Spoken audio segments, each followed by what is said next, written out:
Uma galerinha que sabe das coisas. Presente. Uma turma que está desenvolvendo seu talento. Presente. Um time que joga pra ganhar. Presente. Futuros profissionais descobrindo o seu caminho. Presente. Amigos fazendo amigos, aprendendo e crescendo juntos. Presente. Escola de Educação Básica da Unicampus de Erechim. Presente pra toda a vida.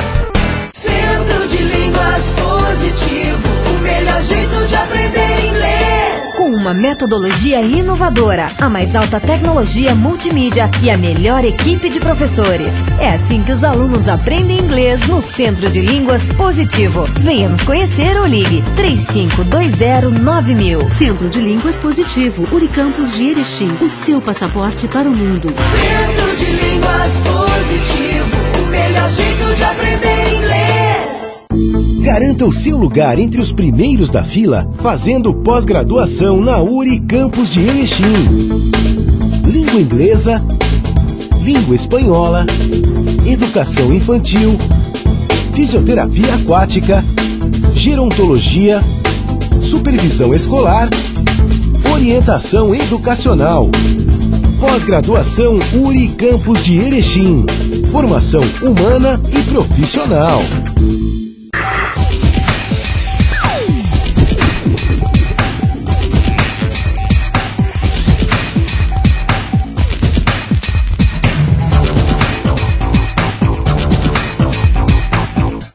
Boa noite. Em destaque no programa de hoje, logística preocupa organizações envolvidas com o comércio internacional. O professor ressalta a importância do exercício físico para a saúde humana. Juiz curitibano diz que leis trabalhistas têm assegurado os direitos dos trabalhadores. Voltamos em instantes.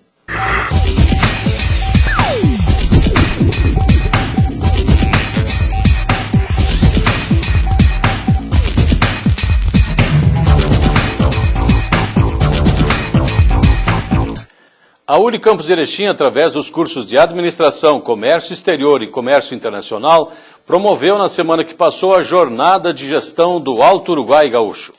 A programação fez parte da Semana Acadêmica dos cursos de Administração, Comércio Exterior e Comércio Internacional, e que debateu mudanças e oportunidades no desafio do processo de gestão. A solenidade de abertura contou com a presença da direção da Unicampus de Erechim e de representantes dos apoiadores do evento. PGQP Norte, ACIE, Agência Regional de Desenvolvimento e RBS TV Erechim. O diretor-geral do campus, professor Luiz Mário Silveira Spinelli, destacou a importância do evento ao falar em nome de todas as organizações envolvidas com a jornada. O primeiro conferencista foi o professor Cláudio Tomanini, da Fundação Getúlio Vargas de São Paulo. Um grande público formado por acadêmicos dos cursos de Administração, Comércio Exterior e Comércio Internacional da URI, professores e representantes de organizações empresariais da cidade, ouviram Tomanini falar sobre as mudanças e oportunidades, o desafio do processo de gestão. Professor, qualidade é uma questão de querer ou poder? Bom, primeiro a gente precisa desmistificar o que quer dizer qualidade. Se só a palavra qualidade resolvesse, era só escrever isso em todo canto e falando para as pessoas, busquem qualidade. Agora, precisamos entender o seguinte, qualidade para mim pode ser diferente para você, como pode ser diferente para outras pessoas. Isso tem processo cultural, tem processo de expectativa, de necessidade, de N variáveis. O que é importante que o empresário em especial comece a absorver é que quando ele pede um trabalho de qualidade, ele precisa especificar, ele precisa detalhar, ele precisa colocar processo, procedimento, para que se explique o que é o nível de qualidade que eles pretendem. Vou dar um exemplo bastante simples. Quem tem empregada, eu escuto aí a quatro cantos reclamar que a qualidade do trabalho da empregada não é bom. Pô, eu pedi para ela arrumar direito, ela não arrumou. Eu pedi para ela limpar com qualidade, ela não limpou. Mas quantas vezes, de verdade, nós sentamos e explicamos o que é o nosso padrão de qualidade? Como é que nós queremos? Como é que deve ser feito? Como é que é cada etapa do que deve ser feito? Como que eu vou avaliar o performance disso? E o que a gente verifica é o contrário. Eu falei que queria bem feito, só que o bem feito para um é diferente de outro. Então precisamos, primeiro ponto, e mais importante, é especificar o que é esse conceito de qualidade. O serviço público também precisa dessa mentalidade, dessa nova mentalidade? Aliás, precisa acabar com uma coisa disso, né? Qualidade se precisa para qualquer prestação de serviço. E se é público, mais ainda porque sou eu e vocês que estão pagando. Então é claro que nós exigimos uma qualidade superior, sem dúvida alguma. Não queremos que abram exceções, não queremos que façam mais do que é possível, mas que o possível e aquilo que está programado seja feito com boa vontade, com empenho, com dedicação. E quando se tange a serviço, o serviço vem através de pessoas e com pessoas. E aí a qualidade está intimamente ligado à vontade que eu, profissional, tenho em realizar, o quanto que eu sou preparado para fazer aquilo, o quanto eu sou estimulado a fazer aquilo. Até porque, eu vou falar durante a minha palestra, o problema das pessoas que trabalham não é falta de motivação. Eu falo que motivação é que nem prazer. Alguém pode estimular, mas não vai te dar. Isso tem que ser seu, a sua grande vontade. E se você acorda todos os dias para fazer um trabalho e não faz ele com um prazer visceral, você incorre em alguns erros, 2 graves. Primeiro, que você vai atender mal e fazer com que a imagem da sua empresa ou serviço público possa ser afetado. O segundo, você vai ser um profissional frustrado, você não vai sair da onde está. Porque aquele que não consegue fazer aquilo com prazer, com certeza não vai conseguir ser bem sucedido em absolutamente nada. E quem deve ser o responsável, ou quem devem ser os responsáveis por ações dessa natureza? Se falarmos de uma empresa, o primeiro ponto é contrate as pessoas certas para trabalhar no lugar certo. Segundo, os empresários precisam entender o seguinte, as pessoas não precisam de excelentes remunerações, precisam de remunerações justas. E eu tenho que cobrar de alguém, mas ela ser remunerada por esse algo que eu estou cobrando. E, obviamente, a responsabilidade disso é em especial de você, que é um profissional, de você que trabalha numa empresa. Se você quiser fazer com que a sua carreira venha a crescer, isso não vai depender de ninguém, exclusivamente de você. Entendam que todos nós podemos estar na trilha do sucesso, mas caminhar para esse sucesso é um atributo que ninguém vai te pegar na mão. Nós teremos que fazer isso individualmente.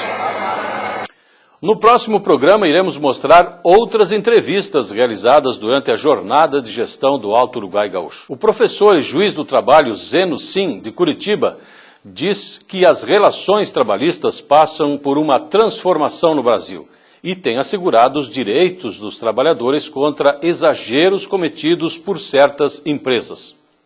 O juiz foi professor de uma das etapas do curso de pós-graduação em Direito Processual do Trabalho, que está sendo realizado na URI Campus de Erechim.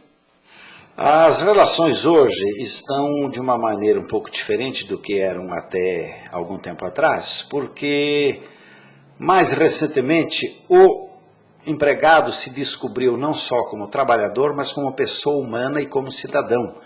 E que entendeu que no âmbito da relação de emprego, ele também conserva a sua condição de ser humano e a sua condição de cidadão. Por conseguinte, leva também para dentro do ambiente de trabalho os direitos fundamentais que são inerentes a qualquer pessoa humana, como o direito à saúde, à sua integridade física, o direito ao respeito, à sua dignidade como ser humano, o direito à sua intimidade, à sua privacidade e todos esses direitos fundamentais que são inerentes a qualquer ser humano. Mas a gente tem visto pelo Brasil afora aí vários casos, e casos graves nesta área. Como chegar a um consenso ou uma solução desta problemática? Onde é que está o erro, onde é que está a solução?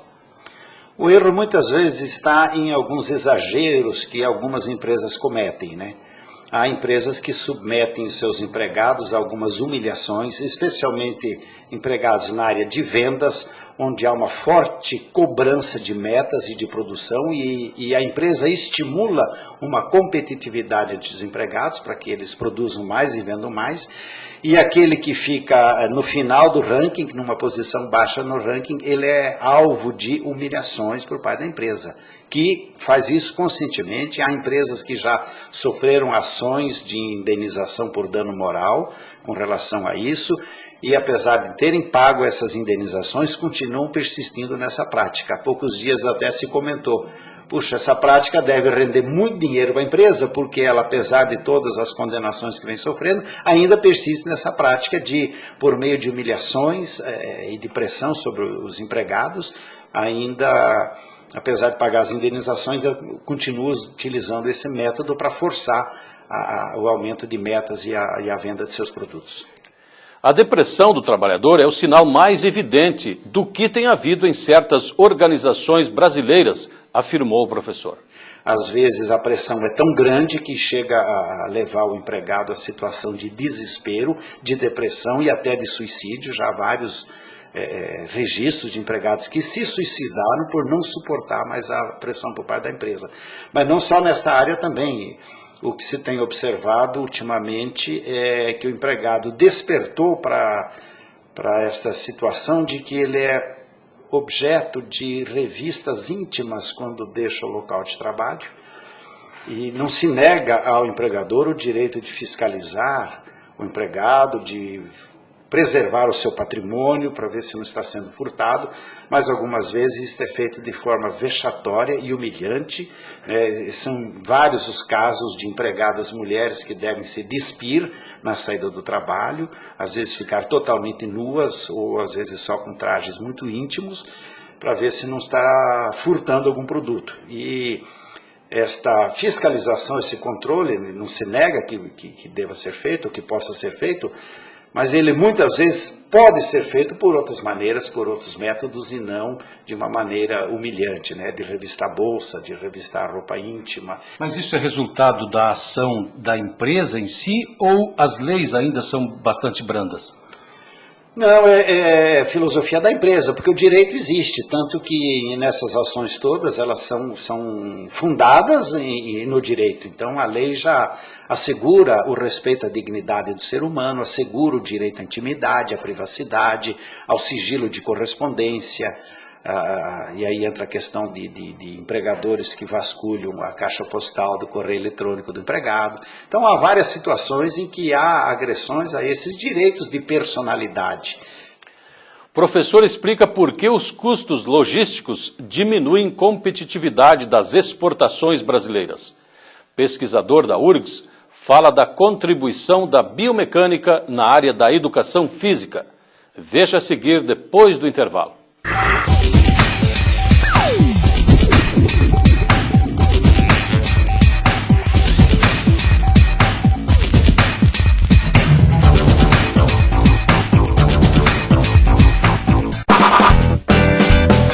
Uma galerinha que sabe das coisas.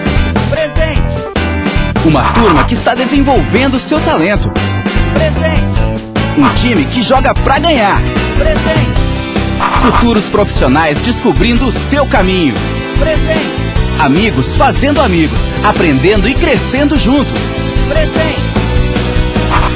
Escola de Educação Básica da Unicampus de Erechim. Presente pra toda a vida. Centro de Línguas Positivo, o melhor jeito de aprender inglês. Com uma metodologia inovadora, a mais alta tecnologia multimídia e a melhor equipe de professores. É assim que os alunos aprendem inglês no Centro de Línguas Positivo. Venha nos conhecer ou ligue 35209000. Centro de Línguas Positivo, Unicampus de Erechim, o seu passaporte para o mundo. Centro de Línguas Positivo, o melhor jeito de aprender inglês. Garanta o seu lugar entre os primeiros da fila, fazendo pós-graduação na Unicampus de Erechim.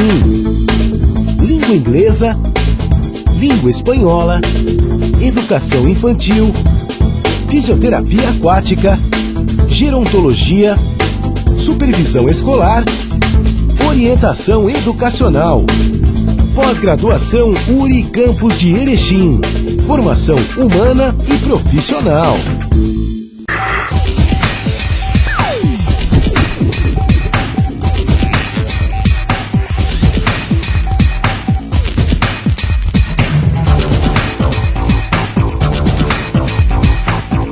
O pós-graduação em Educação Física trouxe o professor Fernando Jeffenteller, da Universidade Federal do Rio Grande do Sul, para abordar um tema de alta relevância nesta área, a biomecânica. Primeiramente, devemos então conceituar o que é biomecânica. A biomecânica é uma ciência dentro de uma ciência que estuda a parte mecânica, os movimentos mecânicos de uma parte fisiológica. onde temos tecidos como o coração, os músculos, enfim. Então, nós temos que entender como é que funciona essa mecânica, como é que esses tecidos biológicos conseguem transferir, no caso, que é um dos principais focos da biomecânica, a força para os segmentos. Por exemplo, como é que eu consigo realizar uma atividade com intensidade na corrida, por exemplo, força numa musculação. Então, a biomecânica ela tem como objetivo tentar entender essa parte física que age sobre os nossos corpos. Por isso, a importância de conhecer isso para que o profissional possa realizar um trabalho cada vez mais específico e qualificado, já que hoje o profissional é um educador físico e não apenas um profissional que quer rendimento dos seus atletas ou dos seus pacientes, digamos assim. Eu iria um pouco mais além. Eu diria que o profissional de educação física hoje, ele podemos dizer assim, dentro da área da saúde, ele é um médico, né, que ele tem a capacidade de prever algumas lesões, né? Se nós formos fazer atividade física, é uma coisa interessante, que inúmeros estudos estatísticos nos mostram que os benefícios que a atividade física nos traz, mas se ela for feita de uma forma errônea, ela pode nos trazer algum dano. E principalmente, vou dar um exemplo dentro da musculação, as pessoas vão utilizar peso para fazer a musculação. Se o profissional de educação física não tiver uma noção dos torques envolvidos nesse movimento, ou seja, da quantidade de força, o quanto essa força vai aumentando ou diminuindo durante uma flexão de braço, por exemplo, na musculação, nós podemos acarretar uma doença, acometer o nosso aluno, privar ele de fazer nova atividade física, ter que fazer fisioterapia, procurar um médico. Então, hoje, mais do que nunca, o profissional de educação física ele tem que ter essa consciência, ele tem que tentar se munir de todas as áreas dentro da educação física, da saúde, para tentar realizar um trabalho de forma mais correta, mais consciente e ajudar, digamos, a melhorar a saúde das pessoas. Eu acho que hoje o profissional da educação física ele está sendo cada vez mais importante na qualidade de vida da população. Sem sombra de dúvida. Tanto que já está se reconhecendo isso como uma área importante. O governo já está hoje colocando profissionais de educação física dentro da área da saúde, como isso já acontece com os médicos, fisioterapeutas, nutricionistas. Hoje já existem concursos para se trabalhar dentro de hospitais, profissionais de educação física. Então, sem sombra de dúvida, o profissional de educação física ele tem que ter essa consciência, ele tem que tentar dominar o maior número de ciências dentro da ciência que é a educação física, né? Em função disso, professor, as possibilidades de mercado de trabalho, de atuação do profissional são cada vez maiores e melhores? Sem sombra de dúvida. A gente pode ver assim, um exemplo clássico disso são os grupos de corrida. Então, isso começou em São Paulo, primeiramente, onde pessoas que gostam de correr começaram a procurar professores para, digamos, treiná-los, né? Então isso foi crescendo. Hoje existem assessorias de imprensa em todo o Brasil, inclusive Porto Alegre tem grandes assessorias. É bonito de ver numa competição como a Maratona de Porto Alegre as inúmeras barracas com essas assessorias. Então hoje eu vejo que o mercado, eu sou muito otimista para o mercado, principalmente para essa área de quem trabalha com treinamento, que está crescendo muito. As pessoas cada dia mais estressadas com seus trabalhos, né? Hoje a vida nos traz uma demanda de funções muito grandes, nosso estresse aumenta muito, então as pessoas estão procurando cada vez mais a atividade física para poder, digamos, usar como uma válvula de escape desse estresse. Então nós temos que fazer o quê? Temos que estar bem informados, bem munidos de todas as ferramentas possíveis para realizar um bom trabalho. No Brasil, quando se trata de comércio internacional, a logística se constitui numa grande preocupação para os profissionais que atuam no setor. A declaração é do professor e consultor Leodir Senger, do curso de pós-graduação em logística, que está sendo desenvolvido na URI Campus Erechim. Na verdade, o Brasil já hoje procura desenvolver projetos na área de logística, de infraestrutura, principalmente na área portuária, na área aeroportuária, nos modais rodoviários e, nos últimos anos, com a privatização, desenvolveu-se muito e investiu-se no modal ferroviário. Porém, nós, como sempre, no Brasil, temos aquela intenção, elaboramos planos e não realizamos os projetos. Mesmo com a instituição do PAC nos últimos anos, e as boas intenções do governo, dizendo que tinha tantos bilhões para serem investidos, na verdade, pouco foi feito. E essa falta desse agregado de diminuição de custos torna o Brasil um país que tem hoje produtividade, que faz produtos competitivos, até, diz o jargão, até o portão da fazenda, até a porta da fábrica. Mas dali para fora, nós nos tornamos não competitivos porque gastamos muito em logística. Praticamente temos o dobro dos custos que têm os americanos, né? Muito mais caro que os europeus. E às vezes perdemos para os próprios japoneses, que têm o custo de produção, que a gente sabe, um dos mais elevados do mundo. Para o nosso telespectador entender melhor, professor, o que é a logística? A logística é você colocar à disposição dos mercados e dos consumidores, né, produtos e serviços de maneira competitiva,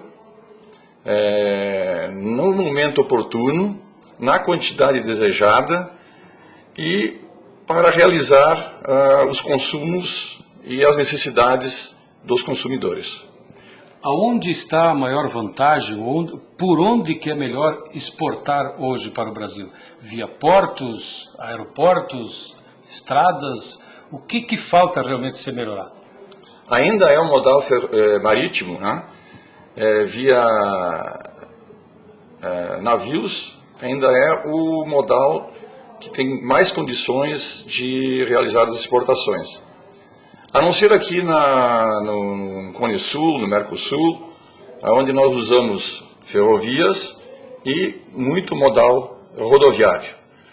O que nos causa, às vezes, muitos problemas, na maioria das oportunidades, é que o nosso modal 60% do que nós transportamos no país são via rodoviária. Enquanto os outros países desenvolvidos têm modais equilibrados. 35, 40, né, envolvendo o ferroviário e o aquaviário. Nós, apesar de termos longas oportunidades através de vias navegáveis no país, de rios, lagos, pouco usamos esse modal, que é um modal que transporta muita carga a baixo custo. Existem incentivos, existem programas, projetos especiais do governo? Como é que está o caminho, então, para que haja um maior incentivo, um maior crescimento a nível de exportação brasileira?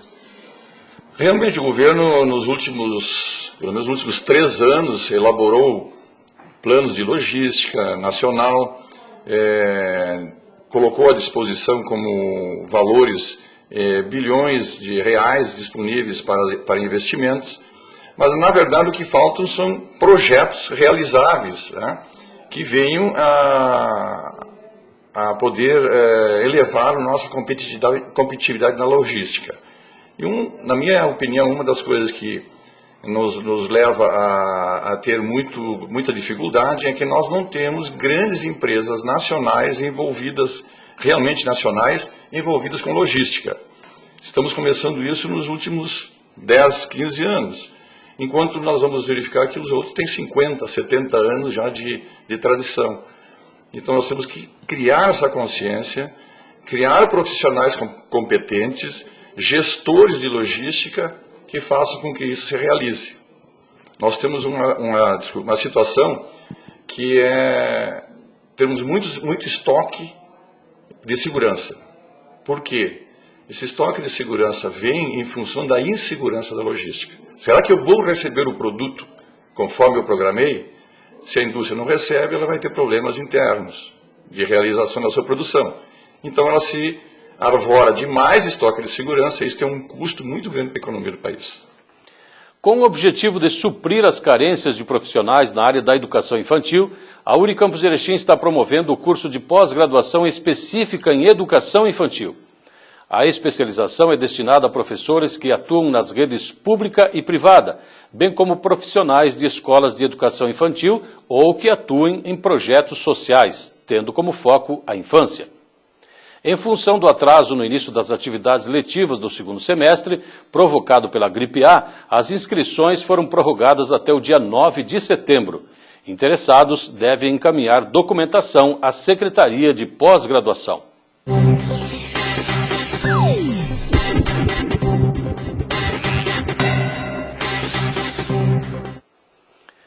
Com o objetivo de qualificar e assegurar ao público uma formação adequada e atualizada, a Unicampus Erechim, através do Departamento de Ciências da Saúde, promove o curso sobre drogadição, do uso à dependência química, que tem o apoio do Conselho Estadual de Entorpecentes e é aberto à população em geral. As inscrições estão abertas até o dia 11 de setembro na Secretaria do Departamento de Saúde da Universidade, localizada no prédio 12 da instituição.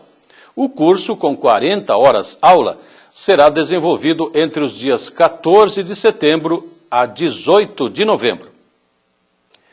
Estamos encerrando mais uma edição do Expressão Universitária. Queremos ressaltar que o programa vai ao ar aqui no Canal 20, nas segundas-feiras às 21h30, nas quintas-feiras também às 21h30 e aos sábados às 22h30. Além disso, todas as edições estão disponíveis no nosso site www.uricer.edu.br/expressão. Boa noite e até o próximo programa.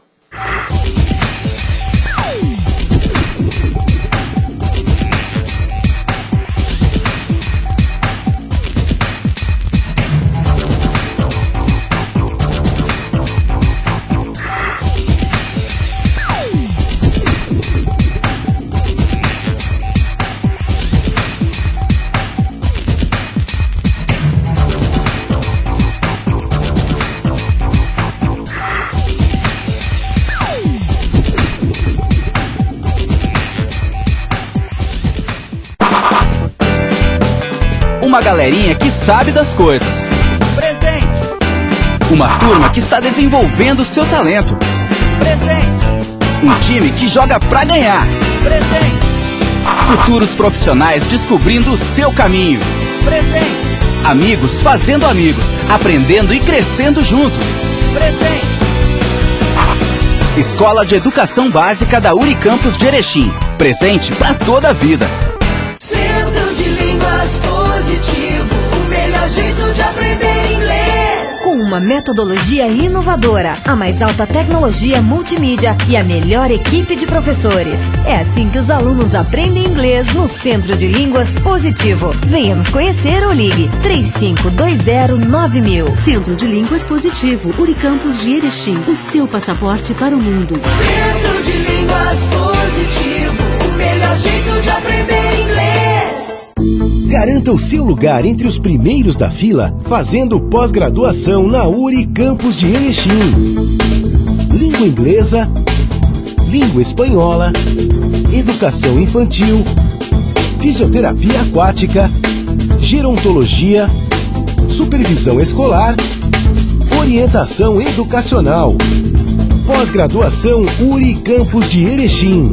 Formação humana e profissional.